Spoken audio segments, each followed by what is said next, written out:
pretty and just the name is the name of the game that I play. I got the motion better than any love potion. You got whatever you do. Just don't stop. I'm in middle school.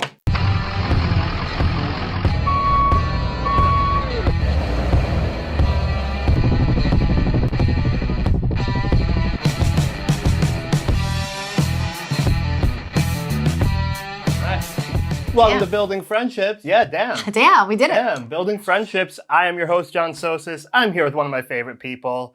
We're going to get to it. She is a comic. She is a writer. She's a host. She's an actress. The amazing Jade Catta-Preta. Yes, don't forget Dyke. You know what? That was part of my original intro, and I was like, you know what? You know what? You're going to take that I don't out. want to be canceled. This is going to be going No, on of course. You never know. ABC. What if I go straight again? Yeah, that's embarrassing. What if I change sexes again? This is going to be on Disney, so... Oh, wow. Disney Plus. I don't know if they like that language. Oh, yeah. Well, you can say gay. I can't shop to Disney Plus if you say dyke. Oh, sorry. You can say gay.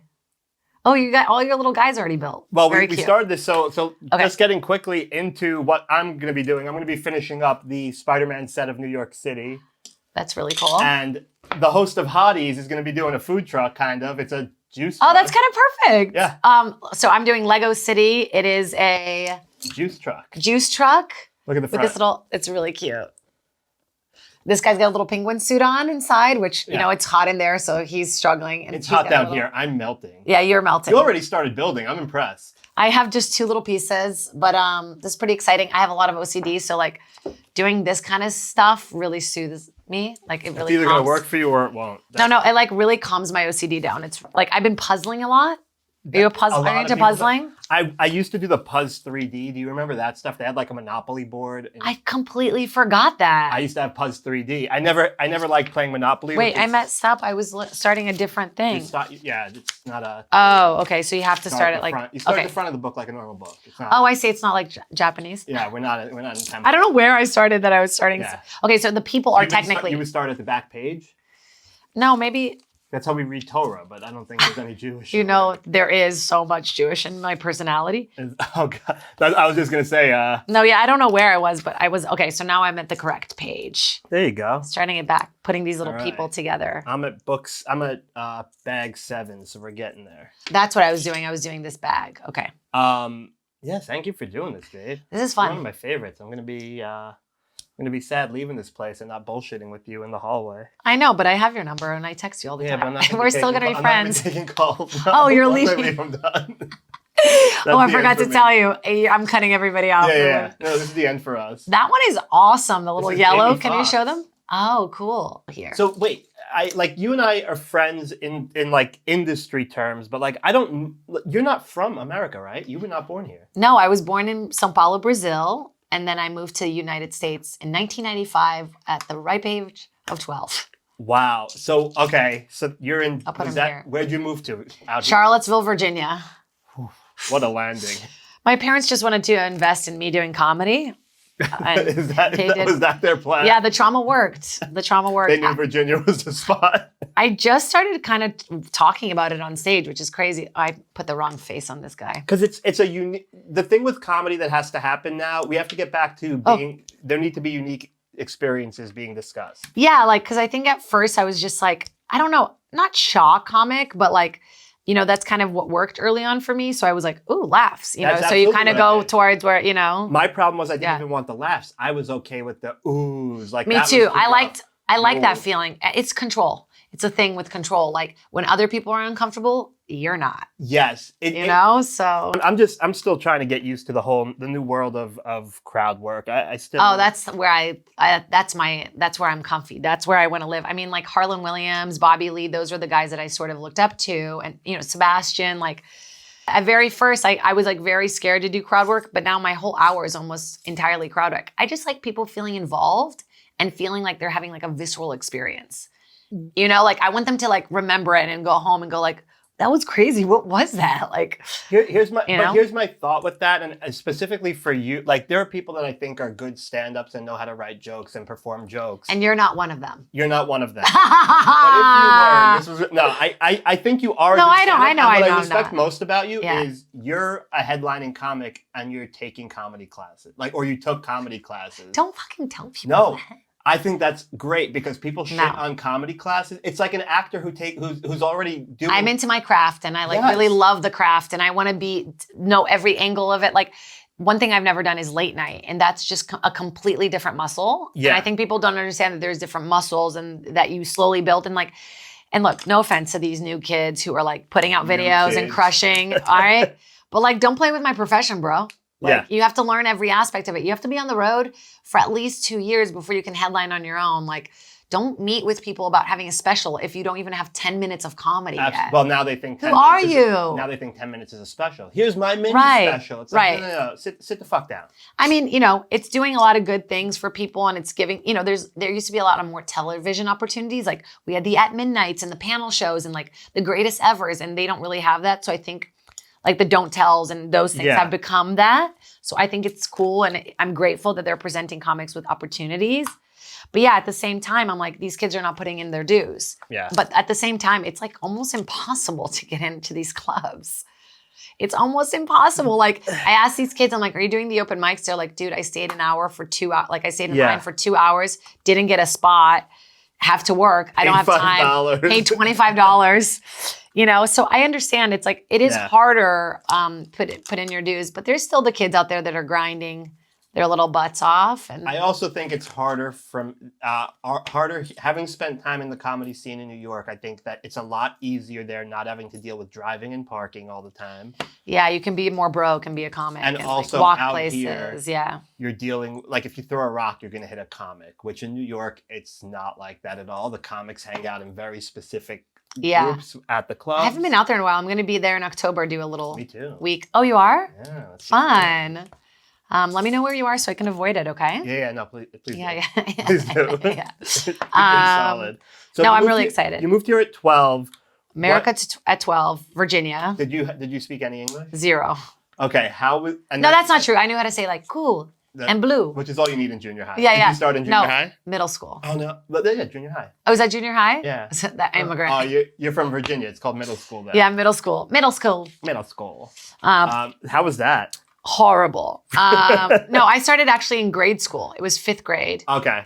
And I was supposed to be starting 5th grade, but it was midway through the year. So I had to restart midway through 4th grade. Oh, no. So I've always had this feeling of like, I have to work harder to just like, survive. Catch up. Yeah. And I didn't speak any English. I would just sit in the classroom with like a notebook and crayons. And I would just observe people so intensely.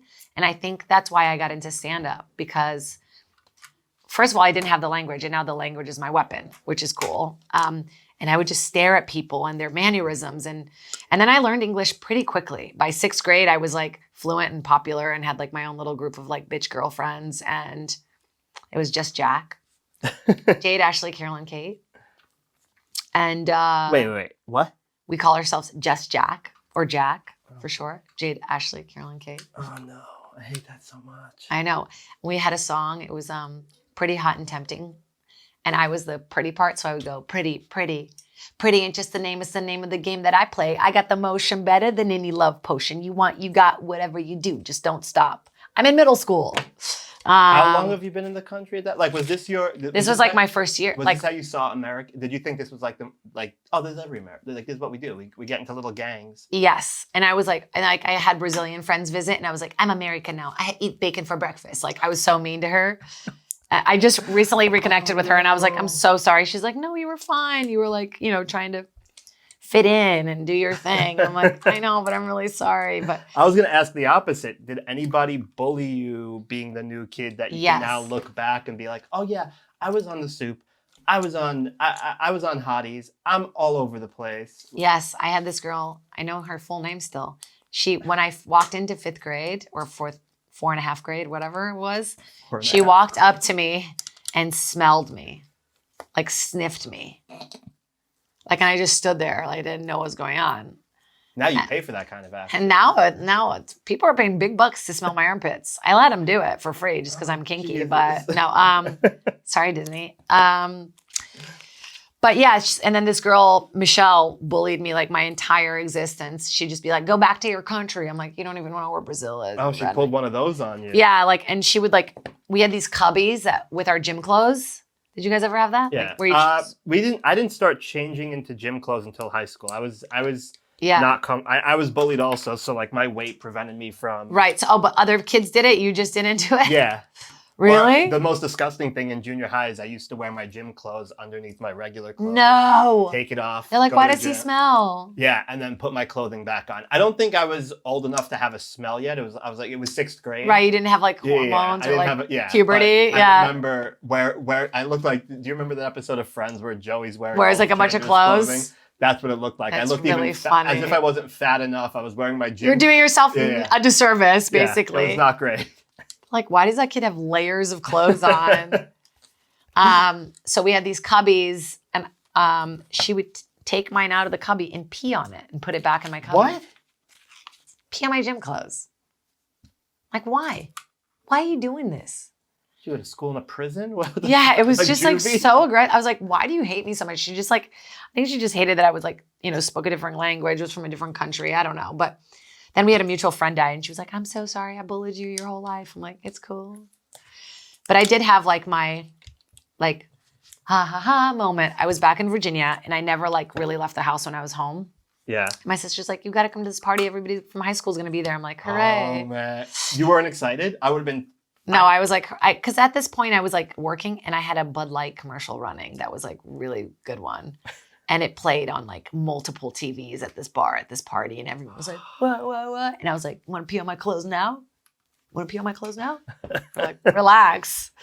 I mean, that even like. So that was cool. I know it was exciting, as dumb as this is going to sound, when Hotties came out and when we put it on the TV in the front bar. Wasn't that so exciting? It's just like a cool thing that you get to see. And I used to work at that bar.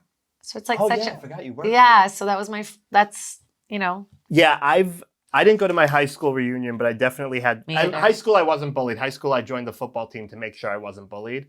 But that was a. What did you play? Defensive tackle. I know what that is. Do you? Yeah. Okay, I believe you. You tackle defensively people that need defense. No, you know. Yeah. Yeah. No, I was definitely not bullied in high school, but bullied enough in junior high that it stuck with you. I was waiting for some kind of, because those people I've never run into, but I see them watching my Facebook stories. Still? Yeah, well, they watch my Facebook stories and I'm like, oh, they're seeing me do all of this shit now while they're doing their accounting. Sure, they're probably... Yeah, you guys are accounting while we build Legos. Yeah. Midday. Yeah, on a Monday. On a Monday. Wait, how's it going over there? Just want to show you my progress. Well, we're doing okay. That's really cool. I'm very impressed. Wow. That's like a Mayan... That's the fastest I've seen somebody build that much up. Really? Yeah. I'm fast. Well, no, it seems like you're good. I think it's a good test of focus because a lot of people can't talk and do Lego at the same time, which is fair. Yeah, I'm a multitasking freak. Like, in fact, I can't really do one thing at a time. That's kind of problematic for me. Do you find that to be a problem when it comes to working on projects? Yeah, like I'm like, oh, a little bit of this, a little. Like I get frantic, like especially if I have caffeine and I'm like writing emails. I like write 5 emails at the same time and then don't even remember what I sent. Yeah, I do a lot of the wait, did I send that email yet? Yeah. Stuff. But when did you get? Wait, I want to ask you a question. When did you first get into Legos? Was it when you were bullied? No, it was after when I was bullied, when I had to have my surgery and get my large intestine removed. I didn't want to be on. All right, what a downer! Come on. I told this story. I forgot which episode I told this story, but they wanted me to be on episode on season 1 of Lego Masters. And I refused to do it because in the interview, she wanted me to look at the camera. So I started doing Lego instead of taking painkillers because the painkillers were driving me crazy. Yeah. And the woman who was interviewing me for the Lego show was like, I want you to look into the camera and just say, Lego saved my life. But they did. I was like, no, doctor saved my life. Lego kept me from being on drugs. What about it like kept me sane? Could you pitch that? I could have done it. I honestly, I saw season 1 of Lego Masters. They genuinely are insane with Lego. I would have been embarrassed. I would have been gone. Oh, right, because these kids, that's like their whole life. Yeah. Yeah, I could do a few original things, but these people were professionals. I love it. Like, man, if I had space in my apartment. Do you know what I mean? Like, yeah, that's the thing. It's like, I have no space in my tiny little apartment. It's a problem, and it's also not a cheap hobby. That's my other I know, but I love it. And yeah, puzzling's been like really my thing. And now we're taking on like a very difficult one that's like basically all one color. Just me and my girlfriend. We just like have tea and we build Legos. That's pretty good. If you told me that a few years ago, I'd be like, ha.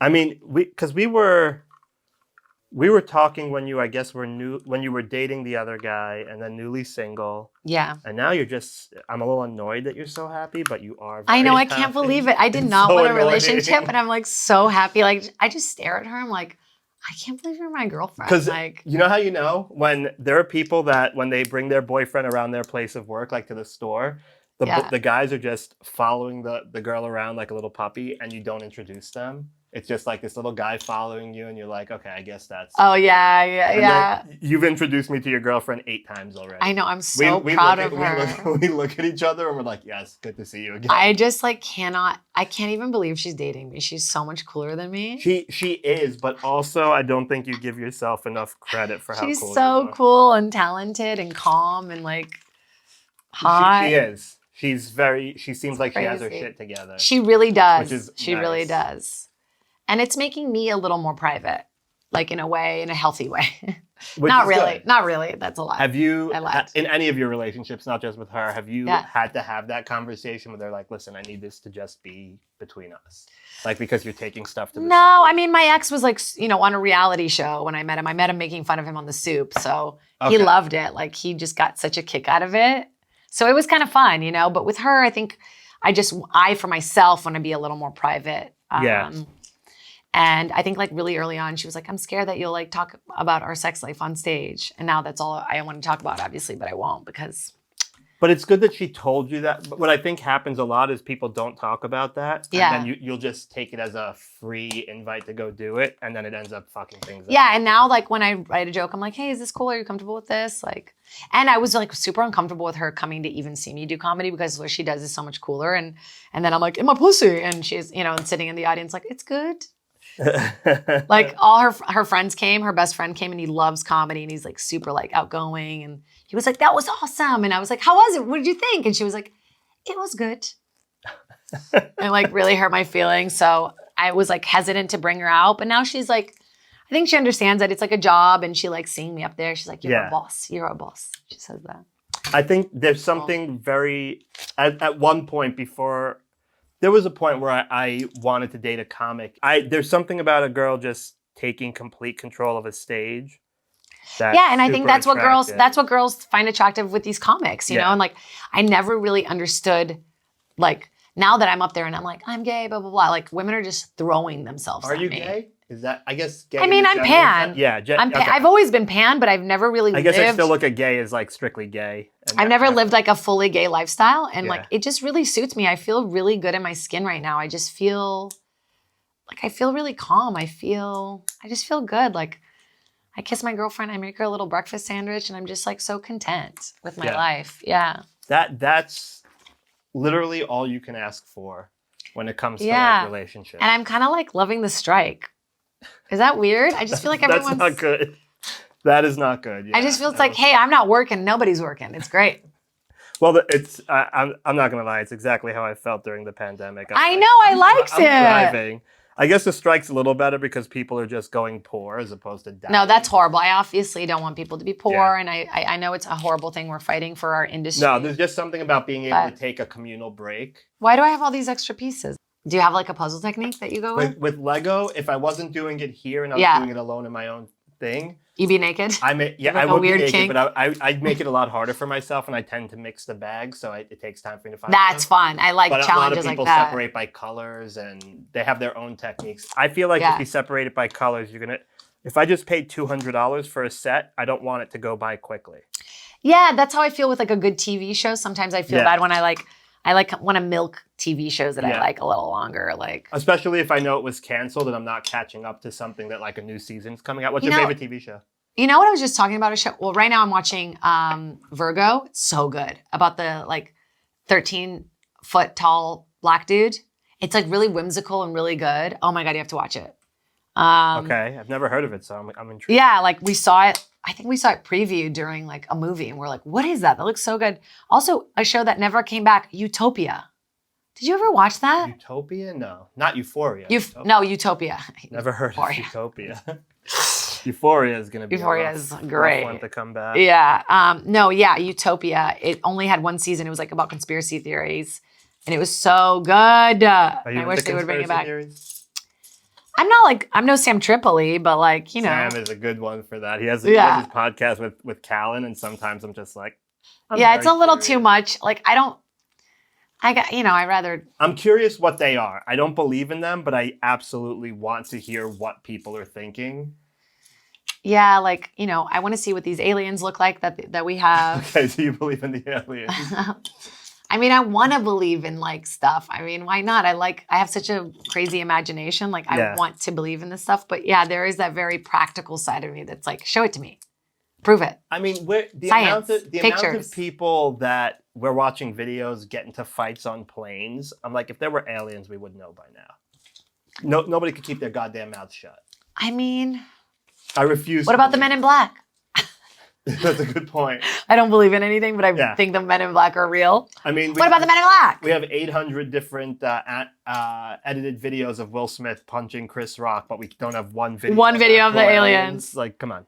That week, Chris bumped me like a bunch, and my parents were visiting, and like I didn't get to get in front of him, and I was like really upset. And then when he got slapped in the face, I was like, did I manifest that? Karma. What a crazy moment. Yeah, that was definitely... That was wild. Because I forgot. He was here that week. We were talking to him in the back. He was bumping me like He bumped like an entire OR show. He was getting ready to go on tour, and he had just confirmed all the details with Rick Ingraham. And we were so excited. Rick Ingraham was about to get his chance. And then it happened, and we thought that the whole tour was going to be canceled. No! And we started texting Rick, I'm so sorry, like... This was going to be great for you. Yeah. And it was just the like, funniest it's still thing happening. That he finally... Well, nobody knew because nobody made any comments. There was nothing being said. And then he finally everything just continued as is. And Rick started getting more press out of it because people were talking about... The slap They were reviewing the show and how much money it was costing to how much tickets were costing now that everybody thought he was going to talk about it. Oh, right. Even better. Yeah. It worked out great. But publicity, you know? It's like any publicity is good publicity, unfortunately. But yeah, we thrive on people's pain. We really do. We want to see it. We want to we crave. It's a sickness in this country. It's a sickness, There are a few things that are weird about this country that you don't see anywhere else. One of them is our obsession with celebrity and pain and watching people. By the way, if we didn't give them any mention or any it would go away. Yeah. We're the ones who do it. Well, it's not us. It's the people that need the clicks. They're relying on the clicks they have. I mean, I watch. Do you follow Earthquake on Insta? No. His stuff is really dark sometimes, and I'm like, ugh, I got to stop following him, and then I keep falling back to Because you're curious. Yeah. It's that and then the medical commercials. I just found out recently that we're the only country that does pharmaceutical commercials. Really? I feel like Brazil has those. No, it's just us and New Zealand. Whoa. Which is crazy to me. I mean, one, because New Zealand, I'm actually surprised it's New Zealand. But the fact that nobody else can advertise pharma. Yeah, they shouldn't. It's a whole, it's, oh God, don't get me started. This country is so backwards. It's really Then bad. you get on medication. I recently found out that I was addicted to Flonase and that it was meth. It's basically meth, you guys. I just thought it was giving me a lot of energy. And I quit it. And now I'm less anxious. My nose doesn't bleed. So yeah, if you're on Flonase, you better slowly get off of it. Allegedly. I don't know how the law works here.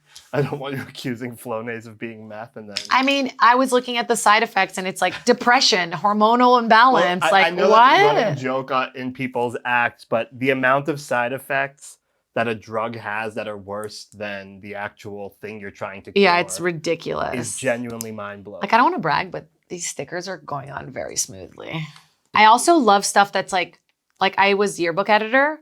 And we had to make all the yearbooks one year because my dad made a hologram for it. You know, my dad was a holographer. Was he really? Yeah, he was one of the pioneers of holography. That's why we moved to the States. That's really why you moved here? Yeah. So that is wild. Yeah, there was this laser table in Charlottesville, Virginia, and this guy wanted to start this business with my dad. So we went, and one year he made a hologram for our This one's a little crooked, but it's got style. And we had to like do, you know, whatever, like 1,000 yearbooks. Like I love stuff that's like what's that called? Like conveyor belt style, like doing stuff over and over. Like I like focusing on stuff like that, getting it done fast. Yeah, that there are a few Lego sets that are very monotonous because it's the same thing over and over, but they keep you busy and occupied and your brain just out of trouble. I love it. Oh my God, this, and then you put on a little Love Island in the background. Oh! I'm more of a music guy, but I could get behind Love Island. You can get behind Love Island. Normally, I'm listening to music or a podcast when I Lego. The Love Island thing, I can understand. Yeah, it's like they're just also hot and dumb. I love it. Not all of them. That is a pretty solid. But I just like the British one because I like all the British isms. Snogging, like snog. They have good banter. I used to watch wrestling growing up. Right after that was Temptation Island. I think it's back now. That's what my ex was on. Really? Yeah. What a dumb show. I know, he didn't tempt anyone, so I got him. That's my joke, I say. What a dumb show. I love it. That made stupid money. But the thing is, like, these people, you know, it's fake, it's produced, blah, blah, blah. Yeah. However, they're real emotions that these people are feeling. Like, you know, they isolate them so intensely that when they're finally around people, they're like, I'm in love, you know, like they want to feel any kind of connection. Yeah. It's pretty wild. I think that's every reality. They're starting to make stuff illegal, like Bethany Dwyer. What am I talking about? She's a comic. Bethany Frankel, who's, you know, is a huge celebrity, reality TV celebrity, is now basically fighting and saying like, hey, reality TV people deserve residuals. Like you're just airing these things endlessly. And it's like a lot of these people's lives are being affected by it and they're not making any money. It's like really corrupt. So I think the whole landscape of TV is about to change. In a very interesting way, because people are not going to be able to afford the things that they were able to afford before. In terms of networks, if they have to pay residuals on all this stuff, this is so cute. Look, you're crushing it. Isn't that cute? You are crushing it. I love crushing it stuff. Seeing how the industry is now, do you prefer the social media driven industry, or do you miss like the old school? There's a part of me that's like, it took me so long to get good at like auditioning in a room. And then I finally got good at it. And like, I was so close. I was like testing every year. Like I was always runner up and like I was due any day for another sitcom. Like I've done so many pilots that I haven't gone. And like, I'm one of those people that's like, I think people know who I am, but they don't know who I am. They're like, oh, I know her face from something. It's a good start though. You know, that looks so cool. Oh, that looks dope. We're getting there. And then it changed to the tapes and I hated the tapes. Everyone's like, just give in. Like, you know, it is what it is. Like start to love it. And I just never translated in that way. And then, so I was happy for that to kind of go away. And now I'm like, what's next? Like, if we do go back, like, is it going to be more personal again? And it has to be. So one of my friends auditioned and didn't get a role, lost it to someone who had more followers, and then ran into the casting director at a party, and they really hit it off. And she said to my friend, I didn't know you were this much fun. Like, I saw you. It's like, well, yeah, because you can't feel someone's energy from a tape. Also, it's like, did you see the tape? Oh, this was so cool. It was like an actor doing a Zoom with a British director, and the director didn't know he was unmuted, like not muted. And he's like, look at this guy living so poor in this house with a tiny TV. And like, oh, look at that. He's so poor. And I was like, oh, you're not muted. And I live in a crappy apartment. Like maybe if you give me this role, like I wouldn't have to live like this. No. I think I did see that video, and I was really. Didn't he get the role, or didn't he like a bunch? I don't know what actually happened, but I know that he's like now married to Kim Kardashian's makeup artist, and he's doing very well. I think he's doing okay now. Yeah, he's doing good now. But that's the thing. It's like all these corporate people who are in charge, these rich white dudes making every decision, and all of us just like, please give us a job. So there is something like refreshing about social media and taking back the control, and you know, I don't know. I'm liking it more and more. I mean, I'm enjoying making clips again. Like, if you had to pick one thing, stand up or acting, what do you think? I couldn't. That's like Rosemary's Baby. No, that's not the one. What's the one? the German one where she has. I want you to keep naming movies. No, don't say it. Don't say it, Katie. I wanted to keep guessing the movie titles. Shit. It's definitely not Rosemary's Baby. It's definitely not Rosemary's Baby. I'm like 2.5 Men. That's not even a Nope. movie. Nope. Schindler's List. Nope. Yes, it was. What's the baby one? With Meryl Streep. You guys know it. Are we thinking Sophie's Choice? Sophie's Choice. Yeah, it definitely wasn't Schindler's List. Sophie's Choice. That's how I feel. They're both like my babies, but like the ultimate thing that I want to do, obviously have my own show that I write, that I, that I'm in, that I get to do maybe stand up and acting in it. Oh, would be the you want to best be a of little both Seinfeld. worlds. Yeah, who knows? I'm working on a one-woman show right now. Don't worry, there's no ukulele involved. But yeah, I'm making my own stuff and I'm rapping. I'm doing a show about rapping, so it's exciting, about a girl who wants to be a rapper. Okay. Like a girl like me who wants to be a rapper. Nobody steal it? It's already being stolen. As we speak. Wait, so that one-woman show sounds like a lot of commitment.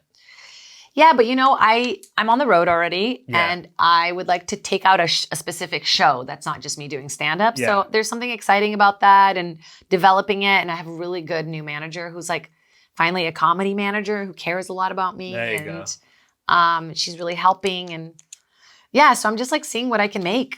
I'm not writing right now. Don't worry. I'm striking. But I mean, just write. Have you been walking the picket lines? Of course. I've been walking the picket lines. Great networking. That's what I'm saying. Everyone's talking about collaborating on projects. Yeah, it's fun. It's fun to feel like you're a part of something again. Like you see these big actors and you're like, oh, see, yeah, you're like, we're all in this together. And I think that we lost that humanity in our business. And I mean, that's what it was. Showbiz was like everybody knew everybody. It was like a small group of people. Now everybody's like famous or whatever that word means. And everyone is an influencer or whatever that word means. And that's why I'm staying out here and not going back to New York. You just feel like you're actually in an industry here, where in New York, it feels like you have to seek it out. Like New York is the finance place. LA has always been the creative place. Yeah. And what's going to start happening to like, our economy? Like, isn't it going to get to a point where LA is like, I mean, I get it. Taylor Swift helped us a lot. It's Thank you, unlivable. Tay. It's but unlivable, it's going to become unlivable because nobody has money. Yeah. The price of everything is going up. Yeah. That's cool. The price of everything is going up. It's just genuinely unlivable out here. I keep saying, like, I understand how someone could move out here from New York and become a Republican. Like, right. Most of the issues out here that the talking points you would be concerned about are talking points that Republicans throw out, which is like taxes are too high, 10% tax. I lost 4 tires in potholes. How are you charging 10% tax? Canada charges 13% tax and you get full insurance. Yeah, it's really backwards. And did you know now that you can't even get house insurance in LA home insurance, because they expect so many fires are going to happen that they can't sell new insurance for people? That's insane. It's insane. We're living in the apocalypse. I know. I'm just happy I'm finally eating pussy, If we're going to die. You and me both. Yeah, it's like I couldn't stop talking about it, thinking about it. Now my friends are finally like, good. When I say that, I'm shut up for about you, it. I'm still not. What's dating? What's dating? Yeah, talk about a nightmare. Yeah, dating in LA. The apps, it's all. I feel like I won the lottery. If you live too far north, they don't want to hang out. If you live too far south, they don't want to hang out. If you live in this part, they don't want to. Whoa! I missed something. Uh-oh. Whoa! I missed something. We're wrapping up soon, so I just have to figure out what way it goes this way.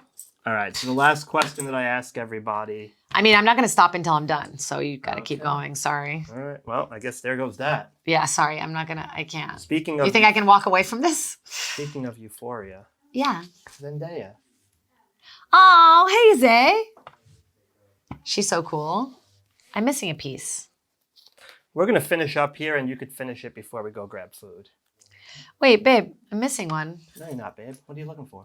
A little black 3-prong guy that goes right here. Check under that white hood. Look at this. Yeah. Whoa. Never missing a piece. Lego doesn't fuck up. They don't? Yeah. Have you ever, that's a good question. Have you ever gotten a set that's missing one, because I have gotten a puzzle that was missing like one. And I thought I was crazy and I couldn't did everything. sleep. The good thing about Lego is you just hit them up and they'll send you the piece for free. So how do they know? Like you take a photo or they like? No, they take your word for it because it costs them half a penny to make. And Right. They charge $200 for the set. Right. They have a pretty good business model, unlike movie theaters and Netflix. Mm-hmm. They've figured it out. And Topical. they raised prices. I was like, how are you raising prices? You guys made a killing over the pandemic. There was no Lego in stores. Really? Oh, because everybody wanted to like bought Lego. Yeah. Or kayaks. I tried to get a kayak. I just bought a paddleboard. I'm really turning into the most gay I can be. I love it. You're so gay.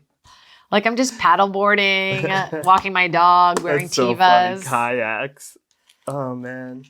That was the thing. You couldn't get them anywhere. No, everything was sold out. The pandemic, that was one of the downsides. It's like whenever you needed something, including toilet paper, there were points where like you had to Remember wait. toilet paper? Oh my God, I forgot that we ran out of We our ran out of fucking butts were toilet dirty. paper. I've never heard of anything like it. Or you would go and you would have to wait in line and they would let old people go first. And then they would let the younger people get their, it was wild. What did I do here? So the last question, or at least possibly the last question. Yes. If you could change one thing about yourself, what would it be? I would be less insecure. Really? Yeah. In terms of what? Creatively, like physically, like like not needing as much verbal validation from people, from partners, from friends, from family. That's a really good one. I think I would have a little more, like not believe in myself. I believe in myself, but I wish I was a little less like needy as far as that stuff goes. No, I think that's a good one. What about you? Mine is that's one of them. I wish I had higher self-esteem, but I wish I cared less about what people thought about me. Well, that kind of goes hand in hand. It does. I want people to like me to compensate for the belief that I don't think people like me. Mine is not even about people liking me. It's just about the people that do like me. I'm like, them showing me. I need them to show me constantly that they care about me. And like, I wish I didn't. Yeah. More independent. I wish I was a little more independent. I think I'm pretty. I think I'm too. You are really independent. I'm too independent. I need to even here. Like Katie, our producer, will ask me if she could help with anything, and I got it. Yeah, 9 out of 10 times I could use the help, and I'm just so independent that I won't let anybody help me. But you know what? That's bad because when you become a boss, you have to be able to just let people do, like the difference between a boss and someone who works for someone is like you can go on vacation and your business continues to thrive. Yes, and that's something I learned when I finally got burnt out and needed a vacation. And at my old job, and I didn't have somebody that I was like that you trusted. Even here, the person before Katie, I didn't trust them, so I just shut down the podcast studio for the week I was in New York. See, you can't do that. No, and I made sure the shows were going still. We had pocketed episodes, so so nobody was missing anything. I definitely took care of the shows. Like I was working very late hours, 16-hour days to make sure that everybody had enough shows for me to shut it down for a week. But I shouldn't have to do that. I need to trust people are going to do the job properly. And most of the time they are. Like I've gone to New York now and let Katie run the studio and everything's been great. Doesn't that feel good? It does, but at the same time, I have to get better at just knowing everything's going to be fine instead of delegating. You have to get good at delegating. That's definitely my weakest thing. And then I would probably be like less crooked, but I guess it's made me who I am. Mean? Like I have really the scoliosis stuff that I've been working on. I thought you meant like you were a criminal. Like I can't help it. I just want to rob people. Yeah. And and I would probably have like less of a double chin, but like that's if we're gonna talk about physical things, I want change. How much time do we have? I have huge tits. I have triple chin. Triple chin is the worst. Yeah, me too. My tits are so big they really hurt my back. Same. And I don't have scoliosis. Like yours is probably affecting you in a different way than mine is. This is so cool, this little spinny thing. Look at that. Lego's the fucking best. The juice, man.